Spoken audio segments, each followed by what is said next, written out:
Alright, so this is going to be a pretty basic computer scratch build. It's going to be made out of a little bit of hardwood and basically a main frame kind of chassis out of plywood. So what I'm starting with is, it was a piece of 24 by 12 inch plywood, and it's a 1/4 inch thick.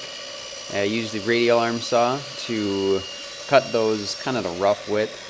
Making the case about 12 inches tall, at least the main chassis portion. So now I'm taking those rough cut pieces over to the table saw, set the fence, and I'm trimming these to what will be their final size. So there's going to be 2 side panels, a back panel, and then also a bottom. And this piece was a little bit too narrow for my normal, I guess, push blocks, so I just have a scrap piece of wood with a tiny brad nail and some sandpaper that I use for that. Should probably get something a little better, but hey, for now it works and it keeps my hands away from the blade, so I guess I'll just keep rolling with it.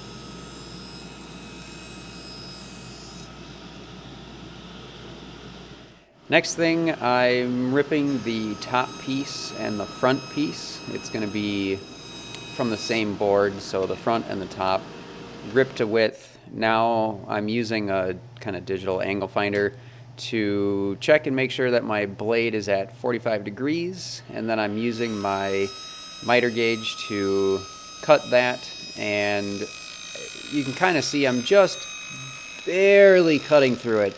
So not even the whole blade cuts through it, just the corner of that top side cuts through it and just barely makes it through. And the reason for that is that once everything is all glued up, then this way it'll be a pretty good grain match, so it'll look like the grain kind of goes up and over that corner. So cut both sides at the 45, and then I'm using my overarm router. It would be just as easy to use just a handheld router with a fence or a more standard under the table router table. I'm just cutting some 1/4 inch grooves. I have a 1/4 inch downcut spiral carbide bit, and that, as you can see, is for the side panels, and that's on both the top and the front. And now I have the 2 mitered pieces were taped together on the outside, so now I'm gluing that miter. I just have the side panels in there for now to help keep everything aligned and square to make sure that that's all going to work. And then I tape it up and let it sit until all the glue dries. Next thing I'm doing, I don't have the main case glued up yet, but I have the back panel and the bottom in place for alignment. I have some standoffs attached to the bottom of the motherboard, and then the screws that go into those standoffs. So then I just place the motherboard where I want it, and then I just kind of push down with the screwdriver and give it a turn to kind of give myself some dimples that I can then use as a guide for where I'm drilling. And then I'm going over to the drill press. I have a depth stop set on the drill press, so I'm just drilling out those holes that I marked, and I will then put the threaded inserts in them. And to put the threaded inserts in, I've tried a bunch of things. The easiest thing I've found is just put the screw in the threaded insert and then screw it in like you normally would any screw into a wood or whatever. And then I just grab the pliers, use that to grab the little standoff, and then I can back the screw out without the standoff coming with it. And then just check and make sure that everything's aligned, because this is the point you want to change that rather than after it's been painted. Now I'm just drilling some holes in the back panel. I've already cut out a bigger hole. I just used a fly cutter for that.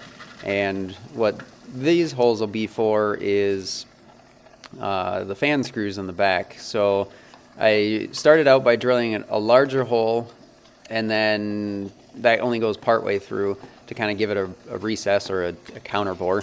And then I used a smaller drill bit to drill all the way through so that I could actually mount the fan. The reason for that is because the case that a fan screw is usually intended for is a lot thinner than the 1/4 inch plywood. So I just had to kind of thin it up a little so that my fan screws would reach enough to grab the fan. And now it's just kind of a little mock-up just to kind of see how things go. I don't have the I/O cut out yet, so it doesn't quite sit perfectly flush, but that was the general layout. Now I'm just marking out on the back panel where that, I guess, I/O shield is.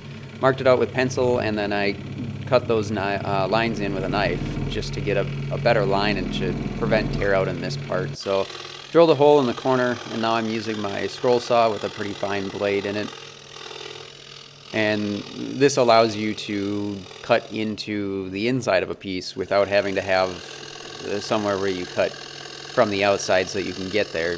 Basically, you can detach the blade from this thing and then reattach it once you've threaded it through the hole that you drilled. And so that's what I use. You could easily do this with a jigsaw. I've done it with a jigsaw a number of times. I've even done it by hand with just a regular like coping saw. It's like a $5 saw that you can get.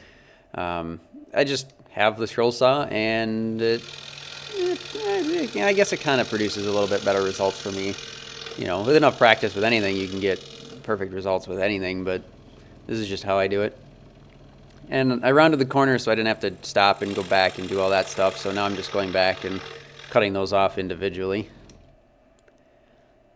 And then I need some mesh. And one of my favorite sources of mesh for these kinds of scratch builds on the kind of the smaller scale, I would say, is these are those like hanging, I guess, file folder, file organizer, whatever.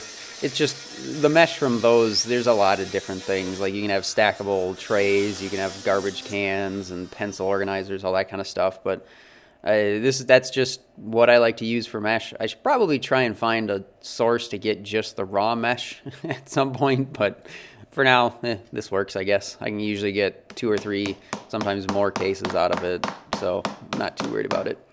And I don't have a box or finger brake to bend these edges, so I kind of improvised. I'm just clamping the side panel to the workbench or the table, and then I'm just pounding these out with a hammer to fold it over. That other piece in there is to kind of help keep the corners a little bit more square and hold things in place. The main reason for this is because the side panel is a 1/4 inch thick, and by doing this I can have the mesh more kind of flush with the outside face, and later I actually route a groove so that this sits just ever so slightly proud, but that's kind of the idea, is it just kind of looks a little bit nicer. Yeah, so like it says, glue it all together, and here we kind of have a prototype, I guess. It's not quite perfect. Yeah, so obviously it's black. It's been clear coated, and I didn't want to do just a pine front, so I just took some Birdseye Maple and then a Mahogany piece for the bottom, and that's what that sits on. So I redid all those steps that I did with the pine front to do that same thing with the Birdseye Maple, and now I just have to figure out how to deal with all those wires and make sure everything fits. So the side panel kind of just slides in those 1/4 inch grooves, and then there's a couple of screws in the back.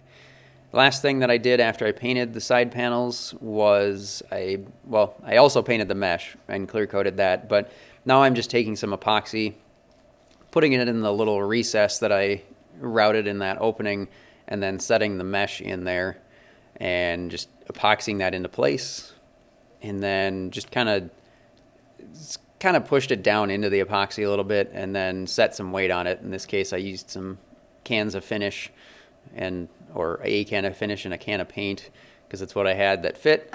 And then I put a little bit more epoxy on top just to help keep it in place a little bit better, and then throw a hand plane on top of it because it's weight and it's what I have laying around. And that's pretty much that.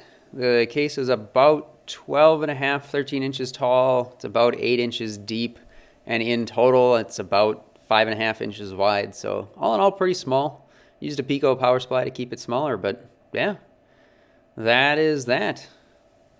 Thanks for watching.